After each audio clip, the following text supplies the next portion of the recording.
Hello, welcome to my channel competitive world. আজকে আমরা আবারও চলে এসেছি এসএসসি জিডির বিভিন্ন প্রিভিয়াস ইয়ার প্রশ্ন নিয়ে। চলো তাহলে দেখা যাক আজকে কি প্রশ্ন আছে। প্রথম প্রশ্ন কি বলছে, which member of the phylum porifera is the oldest metazoan group still existing in our planet. নিচের কোনটি পরিফেরা পর্বের সদস্য এবং আমাদের গ্রহে আজও বিদ্যমান সবচেয়ে প্রাচীন মেটাজোয়ান গোষ্ঠী? সেটা কি অ্যান্সার? কি অ্যান্সার হচ্ছে স্পঞ্জ। স্পঞ্জরাই হচ্ছে যে এরা হচ্ছে মেটাজোয়ান, প্রথম মেটাজোয়ান যারা পরিফেরা বর্গের প্রাণী, এবং এরা হচ্ছে সেই প্রাচীনকাল থেকে কিন্তু আমাদের পৃথিবীতে এক্সিস্ট করছে। ঠিক, এবার এই পরিফেরা হচ্ছে প্রথম বর্গের সেই সমস্ত প্রাণী যারা কিনা মানে আমাদের যদি অ্যানিম্যাল কিংডমকে যদি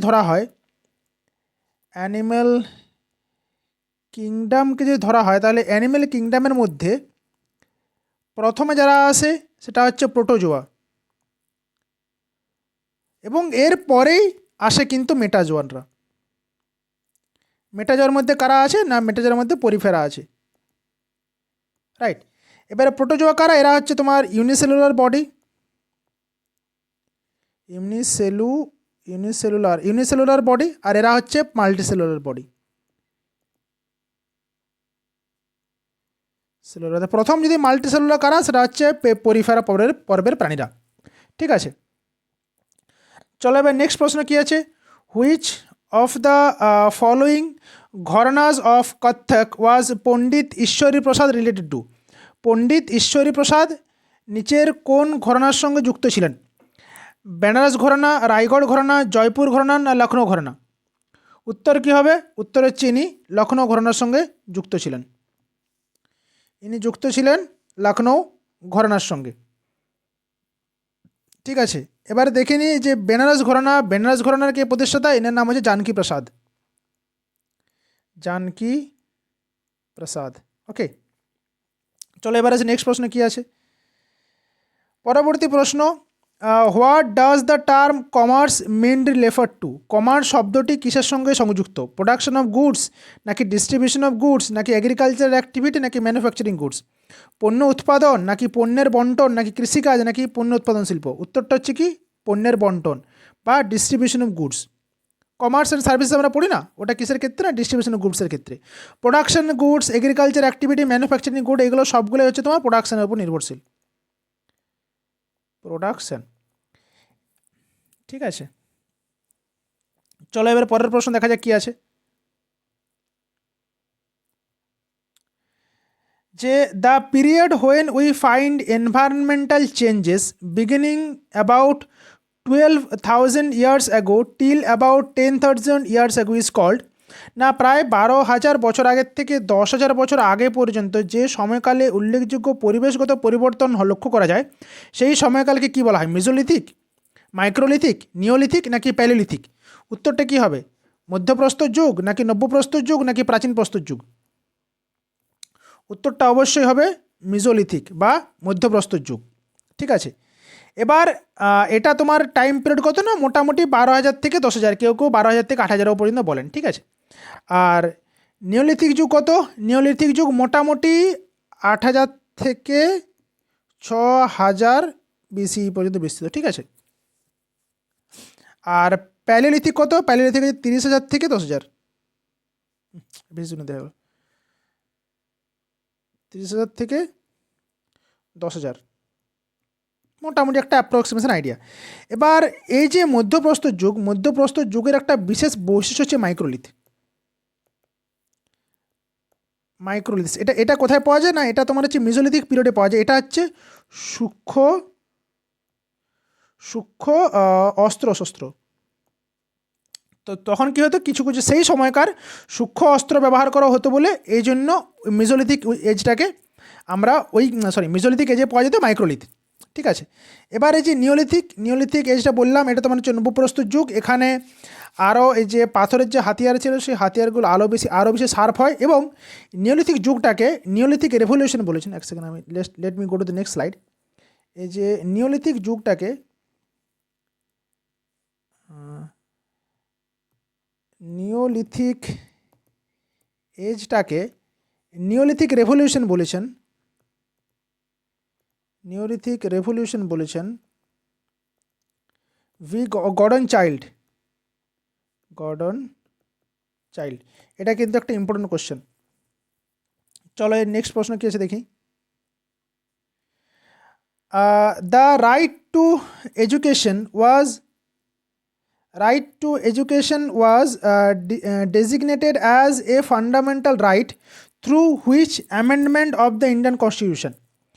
ইন্ডিয়ান কনস্টিটিউশন, ভারতীয় সংবিধানের কততম সংশোধনী আইন অনুযায়ী শিক্ষার অধিকারকে মৌলিক অধিকার হিসেবে মৌলিক অধিকার হিসেবে অন্তর্ভুক্ত করা হয়? কততম অ্যামেন্ডমেন্ট? 86তম অ্যামেন্ডমেন্ট, নাকি 42তম, নাকি 73তম, নাকি 61তম? উত্তরটা কি?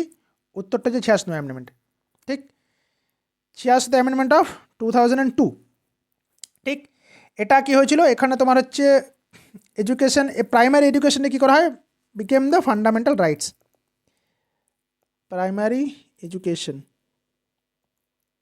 মানে প্রাথমিক শিক্ষা, ওকে। আর কত থেকে কত বছর না, 6 to 14 ইয়ার্স অফ এজ। এবং এই প্রাইমারি এডুকেশন এটা কত নম্বর আর্টিকেলের মধ্যে ঢোকানো হয়েছে না, আর্টিকেল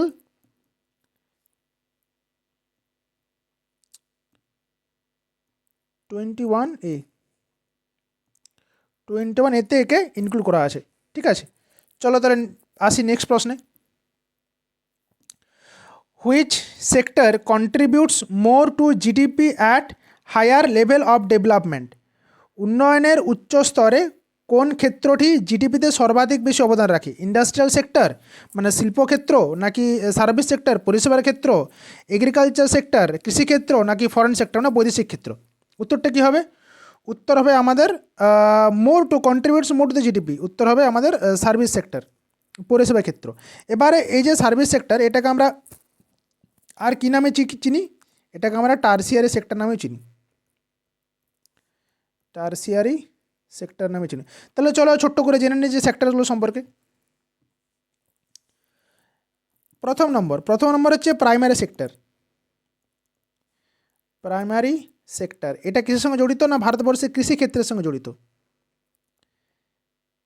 কৃষির ক্ষেত্রের সঙ্গে জড়িত। দ্বিতীয় নম্বর হচ্ছে সেকেন্ডারি সেক্টর, এটাকে আমরা কী নামে জানি, ম্যানুফ্যাকচারিং সেক্টর নামে জানি।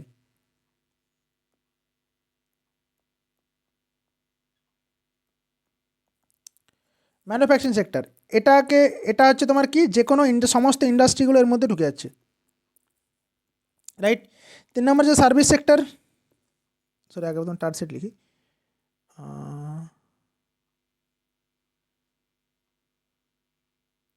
যা সব মিসগুলো, এক সেকেন্ড। প্রাইমারি 2 নম্বর যে সেকেন্ডে বললাম, 3 নম্বর হচ্ছে টার্সিয়ারি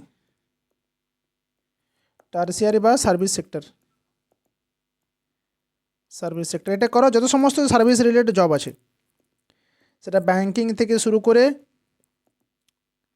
ব্যাংকিং হতে পারে বা তোমার আমাদের যে রেলওয়ে হতে পারে, সমস্ত কিছু অ্যাটসেট্রা মানে যারা যে বাস চালাচ্ছে, ট্রাক চালাচ্ছে, রিক্সা চালাচ্ছে, সবাই কিন্তু কিসের মধ্যে পড়ছে, টার্সিয়ারি বা সার্ভিস সেক্টরের মধ্যে পড়ছে।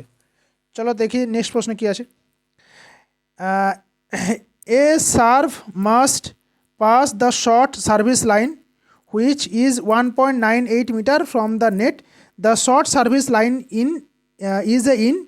এটা কোথায় পাওয়া যায়, সর্বশেষ কোন খেলায় ব্যবহৃত হয়? টেবিল টেনিসে, স্কোয়াশে, নাকি ব্যাডমিন্টন, নাকি টেনিসে? উত্তরটা কি? উত্তরটা হচ্ছে টেনিস। কোথায় গেল, সরি উত্তরটা কি? উত্তরটা হচ্ছে কোথায় দাগ দিচ্ছি, উত্তরটা হচ্ছে ব্যাডমিন্টন। আচ্ছা, তাহলে আমরা দেখিনি কিছু স্পোর্টস এবং তাদের টার্মিনোলজি। প্রথম নম্বর যে টিটি বা টেবিল টেনিস কী কী শব্দ জড়িত?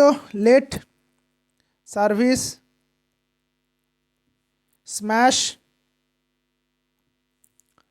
Drop, deuce, spin, etcetera. 2 নম্বর কি? ব্যাডমিন্টনের সঙ্গে কিছু শব্দ যে শুনে নিই। ব্যাডমিন্টন, এটা হচ্ছে সার্ভিস, ডিউস, ড্রপ, মোটামুটি একই রকম, লেট, গেম, লাভ, ফেন্ট, অ্যাটসেট্রা। টেনিসের সম্পর্কে কিছু আরও জেনে নিই আমরা। টেনিস সম্পর্কে কী কী আছে? Smash, service, back hand drive,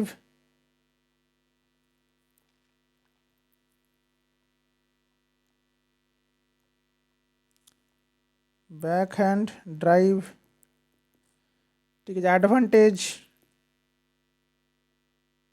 advantage, etcetera. ঠিক আছে, চলো তাহলে নেক্সট প্রশ্নে কী বলছে? বলছে Sarhul is celebrated in which of the following state. Sarhul নিম্নলিখিত কোন রাজ্যে উদযাপিত করা হয়? ঝাড়খণ্ডে, উত্তরপ্রদেশে, উত্তরাখণ্ডে না হিমাচল প্রদেশে? উত্তর কী হবে? উত্তর হবে ঝাড়খণ্ড, উত্তর হবে ঝাড়খণ্ড, রাইট। তাহলে চলো আমরা দেখে নিই এর সঙ্গে আরও কিছু জড়িত ঝাড়খণ্ডে আর কী কী মানে উৎসব পালিত হয়। কী কী উৎসব পালিত হয়? একটা আমরা ঝাড়খণ্ড হতে পারি, সারহুল বললাম, কারাম হলো, জাওয়া হলো, জাওয়া, রাইট, জাওয়া, তারপরে সরহাই, ওকে, অ্যাটসেট্রা। এগুলো তোমার ঝাড়খণ্ডের মেন উৎসব। উত্তরাখণ্ডের কী কী উৎসব আছে? উত্তরাখণ্ডের কী কী উৎসব আছে? উত্তরাখণ্ডের আছে হরেলি, আছে ভিতাউলি, আছে ফুলদেই, ঠিক আছে, অ্যাটসেট্রা। হিমাচল প্রদেশে কী কী আছে? হিমাচল প্রদেশে আছে হালদা ফেস্টিভ্যাল, যেটা আগের দিন একটা প্রশ্ন ছিল, রাইট। সাজো আছে, সাজো, মিঞ্জার আছে, ফুলাইচ আছে, অ্যাটসেট্রা। তাহলে মোটামুটি আমরা এই অপশানগুলোতে কী ফেস্টিভ্যাল আছে সেগুলো সম্পর্কে জানলাম। চলে আসি নেক্সট প্রশ্নে। Which of the following statement are incorrect? নিচের মধ্যে কোন বক্তব্যটি ভুল? The SGSY scheme was implemented in 2009।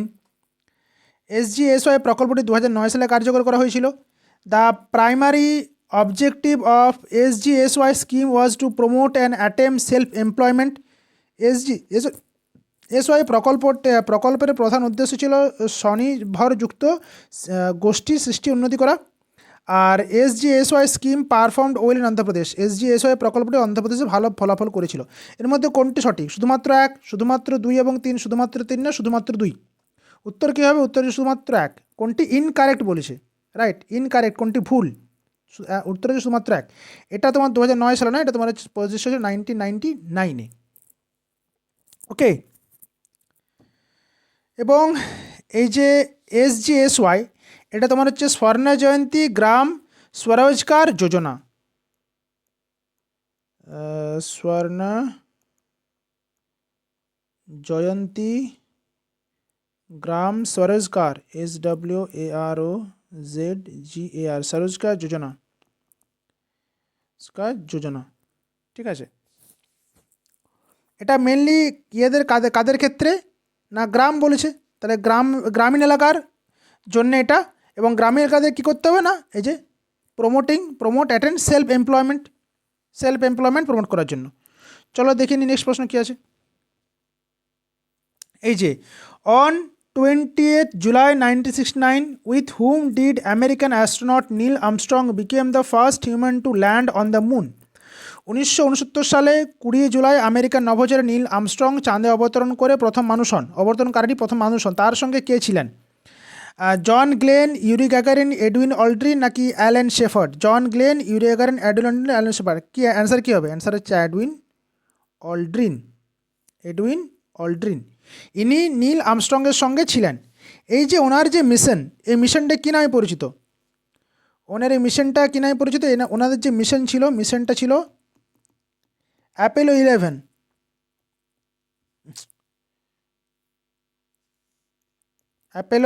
11, right. Apollo 11 ওনাদের মিশনটার নাম ছিল। এবং এখানে 3 জন ছিলেন। কে ছিলেন? এডউইন অল্ড্রিন ছিলেন, এই আমাদের নীল আর্মস্ট্রং ছিলেন, এডউইন অল্ড্রিন ছিলেন এবং আরেকজন ছিলেন মাইকেল কলিন্স। ইংরেজি ছেড়ে দাও, বাংলায় লেখো, মাইকেল কলিন্স। ওকে,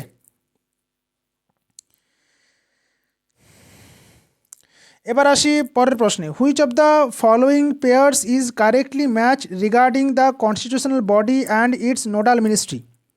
মানে সাংবিধানিক সংস্থা ও তার নোডাল মন্ত্রক নিচের কোন জোড়ার সঙ্গে সঠিকভাবে মিলছে? অ্যাটর্নি জেনারেল অফ ইন্ডিয়া, এটা কি মিনিস্ট্রি অফ হোম অ্যাফেয়ার্সের সঙ্গে যুক্ত? National commission for schedule caste, এটা মিনিস্ট্রি অফ ট্রাইবাল অ্যাফেয়ার্সের সঙ্গে যুক্ত? নাকি ইন্টারস্টেট কাউন্সিল, এটা মিনিস্ট্রি অফ ফাইন্যান্সের সঙ্গে যুক্ত? নাকি ইউনিয়ন পাবলিক সার্ভিস কমিশন, এটা ministry of personal and public grievances and পেনশনসে যুক্ত? উত্তর কী হবে? উত্তর হচ্ছে কোনটা ইজ কারেক্টলি কোনটা কারেক্টলি ম্যাচড? উত্তর কী হবে? উত্তর হচ্ছে এইটি, union public service, ministry of personal public grievances and pension, এটা হচ্ছে সঠিক উত্তর। এটা হচ্ছে সঠিক উত্তর। এবারে বাকি তাহলে দেখিনি, এটা বাকিগুলো সঠিক উত্তর কি? অ্যাটর্নি জেনারেল অফ ইন্ডিয়া, এটা তোমার হচ্ছে, এটা ঠিক কোনো মিনিস্ট্রি যুক্ত না, এটা তোমার হচ্ছে কি চিফ লিগাল অফিসার, মানে main legal officer, chief legal officer, right. আর চলো দেখিনি এক সেকেন্ড, বাকিগুলো দেখিনি। National commission for schedule caste, এটা এটা কিসের আন্ডারে আছে? এটা তোমার হচ্ছে social justice and appointment, social justice and empowerment,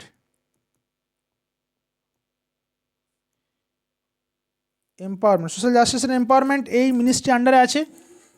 এবং এটার আর্টিকেল কত? না, এটা আর্টিকেল হচ্ছে 338, রাইট, আর্টিকেল 338। ওকে, এরপরে যদি কি ছিল, inter state council, inter state council, এটা হচ্ছে তোমার ministry of home affairs, ministry of home affairs মানে স্বরাষ্ট্র মন্ত্রক, মিনিস্ট্রি অফ হোম অ্যাফেয়ার্স। এর কত নম্বর আর্টিকেল? না, আর্টিকেল হচ্ছে 263। ওকে, চলো আসি নেক্সট প্রশ্নে। Article 74 of the constitution elaborate on which of the following? ভারতীয় সংবিধানের অনুচ্ছেদ 74 নিচের কোন বিষয়টি ব্যাখ্যা করে?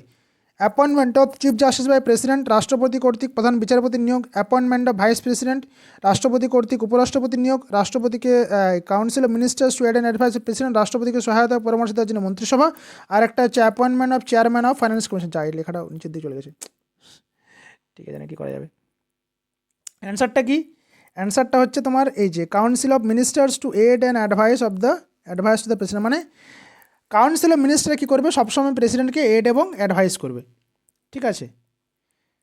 ওকে, চিফ জাস্টিস, এটা কততম আর্টিকেল? এটা তোমার 124। ভাইস প্রেসিডেন্টের অ্যাপয়েন্টমেন্ট, এটা আর্টিকেল 66। আর অ্যাপয়েন্টমেন্ট অফ দ্য কমিশন, এটা আর্টিকেল কত? না, আর্টিকেল 280, ঠিক আছে। চলো তাহলে নেক্সট প্রশ্ন দেখি। Government of India act of 1935 had dash schedule? Bharat শাসন আইন 1935 মোট কতগুলি শিডিউল ছিল? 15টি, 8টি, না 12টি, না 10টি? উত্তর হচ্ছে কি? উত্তর হচ্ছে 10টি। গভর্নমেন্ট অফ ইন্ডিয়া অ্যাক্ট 1935, এটা হচ্ছে তোমার কি, এটা তোমার এসছিল, এটার থেকে কি হয় যে আমাদের ভারতবর্ষের যে কনস্টিটিউশন, সেই কনস্টিটিউশন থেকে, কনস্টিটিউশনের বেশিরভাগ অংশটাই কিন্তু নেওয়া হয়েছে এখান থেকে। এটা লেখার কিছু নেই এখানে, ঠিক আছে। এখান থেকে, হ্যাঁ, একটা জিনিস বলে দিই, এই যে গভর্নমেন্ট অফ ইন্ডিয়া 1935, এখান থেকে হচ্ছে ফেডারেল কোর্ট কিন্তু আমাদের প্রতিষ্ঠা হয়েছিল, রাইট, যেটাই পরবর্তীকালে কি হয় না সুপ্রিম কোর্ট হয়। চলো নেক্সট প্রশ্ন কি আছে? Which type of industry deals with reproduction and multiplication of plants and animals for sale? কোন ধরনের শিল্পে উদ্ভিদ এবং প্রাণীর প্রজনন ও বংশবৃদ্ধি করে বিক্রয় করা হয়? উত্তর কি এক্সট্রাকটিভ ইন্ডাস্ট্রি, নাকি জেনেটিক ইন্ডাস্ট্রি, নাকি সার্ভিস ইন্ডাস্ট্রি, নাকি ম্যানুফ্যাকচারিং ইন্ডাস্ট্রি? উত্তর কী হবে? উত্তর হচ্ছে জেনেটিক ইন্ডাস্ট্রি। এই জেনেটিক ইন্ডাস্ট্রি থেকেই বিভিন্ন যে জিনের মধ্যে কিছু ঘটনা কাজকর্ম করে সেখান থেকে কী হয়, প্রজনন এবং বংশবৃদ্ধি করে সেখান থেকে বিক্রয় করা হয়। ঠিক আছে, পরের প্রশ্ন কি বলছে? In which year was the Bengal partition of 1905 reversed?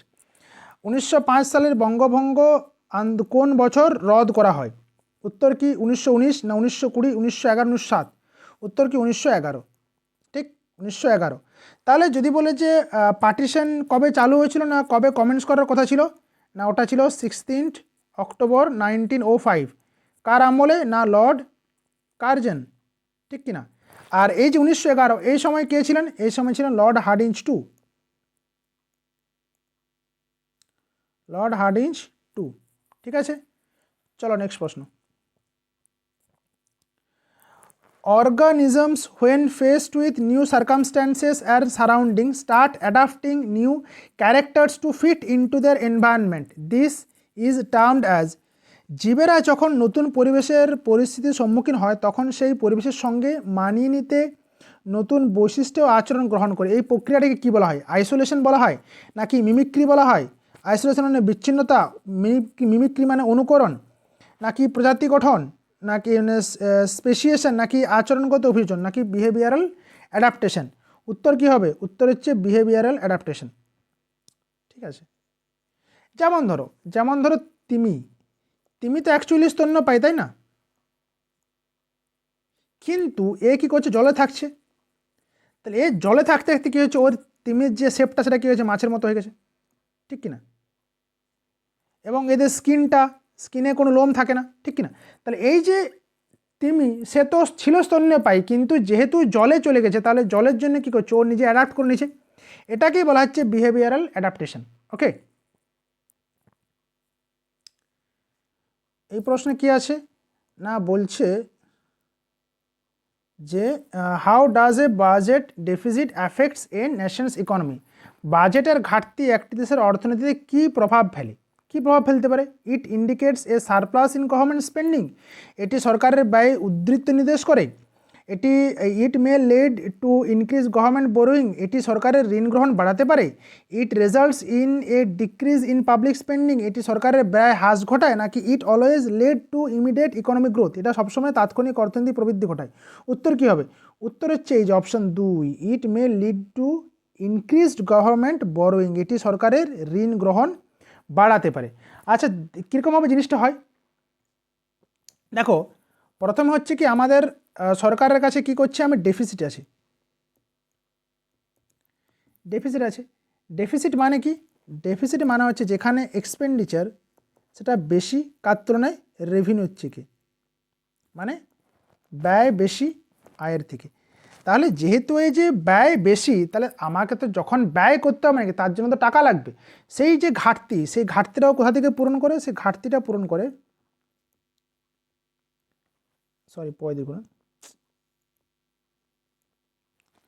ঘাটতি পূরণ হয় কিসের মাধ্যমে? না এক নম্বর হচ্ছে কোথাও ফরেন থেকে লোন আসতে পারে, মানে যেমন ধরো ওয়ার্ল্ড ব্যাংক বা IMF থেকে লোন আসতে পারে। বা আবার আমাদের দেশের মধ্যে কি করতে পারে? গভর্নমেন্ট ইস্যু করতে পারে বন্ড বা সিকিউরিটিজ। এই বন্ড বা সিকিউরিটি ইস্যু করার মাধ্যমে বা ফরেন থেকে লোন করার মাধ্যমে এই যে ব্যয় এবং আয়ের মধ্যে যে ঘাটতিটা, সেই ঘাটতিটা পূরণ করার চেষ্টা করা হয়। তার মানে কি, এখানে অবভিয়াসলি আমাদের কি বাড়ছে?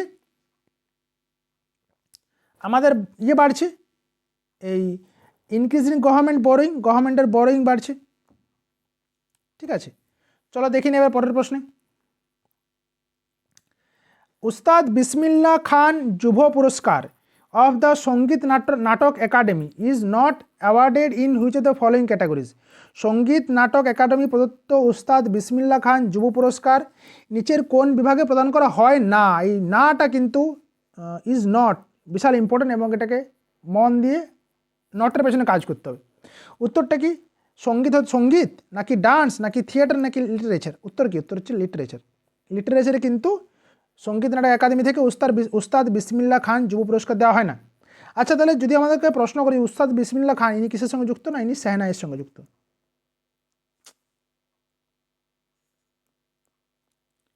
সেনাইয়ের সঙ্গে যুক্ত, সানাইয়ের সঙ্গে যুক্ত, সানাই বাদক। ঠিক আছে,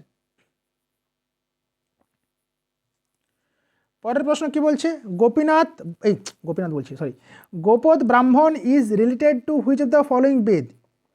গোপদ ব্রাহ্মণ নিচের কোন বেদের সঙ্গে সম্পর্কিত? ঋগ্বেদ, যজুর্বেদ, অথর্ববেদ না সামবেদ? উত্তর কি হবে? উত্তর হচ্ছে আমাদের অথর্ববেদ।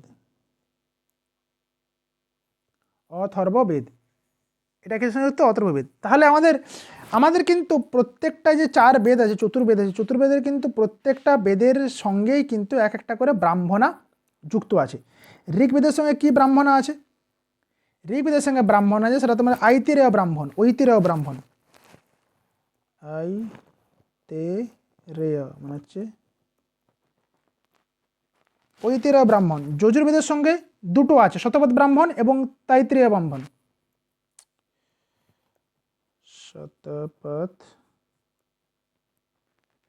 শতপথ ব্রাহ্মণ, আর হচ্ছে তাইত্রিয় ব্রাহ্মণ, তাইত্রিয় ব্রাহ্মণ। ঠিক আছে, আর সামবেদে আছে পঞ্চবিশ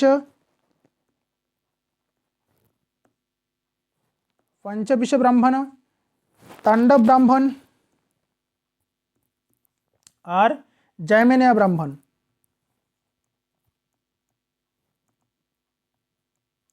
জৈমিনীয় ব্রাহ্মণ। ঠিক আছে, তাহলে উত্তর কি? উত্তর হচ্ছে অথর্ববেদ। চলো তাহলে দেখে নিই নেক্সট স্লাইড, নেক্সট প্রশ্ন কি আছে। Which of the following states has the lowest child sex ratio as per census 2011? 2001 সালে জনগণনা অনুযায়ী নিচের কোন রাজ্যে শিশু লিঙ্গানুপাত সর্বনিম্ন? সিকিম নাকি অরুণাচল প্রদেশ নাকি হরিয়ানা নাকি ছত্তিশগড়? উত্তরটা কি? উত্তর হচ্ছে হরিয়ানা। ঠিক আছে, এবারে চাইল্ড সেক্স রেশিও বলতে জিনিসটা কি? চাইল্ড সেক্স রেশিও এই জিনিসটা কি না, এই জিনিসটা 0 থেকে 6 বছরের মধ্যে 1000 জন পুরুষ শিশুর মধ্যে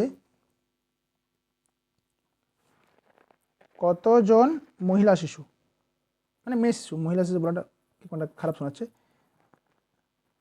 মেয়ে শিশু, মানে 0 থেকে 6 বছরের মধ্যে 1000 জন পুরুষের মধ্যে কতজন মেয়ে শিশু জন্মগ্রহণ করেছে, সেটাই হচ্ছে চাইল্ড সেক্স রেশিও। এর মধ্যে সবচেয়ে লোয়েস্ট কে? হরিয়ানা। ঠিক আছে, আর হাইয়েস্ট কে? হাইয়েস্ট চাইল্ড সেক্স রেশিও কি? অরুণাচল প্রদেশ।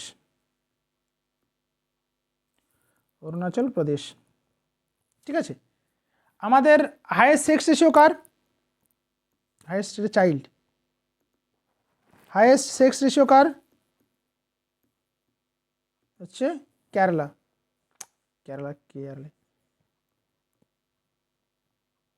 আর লোয়েস্ট সেক্স রেশিও কার? এটা তোমার হচ্ছে হরিয়ানায়।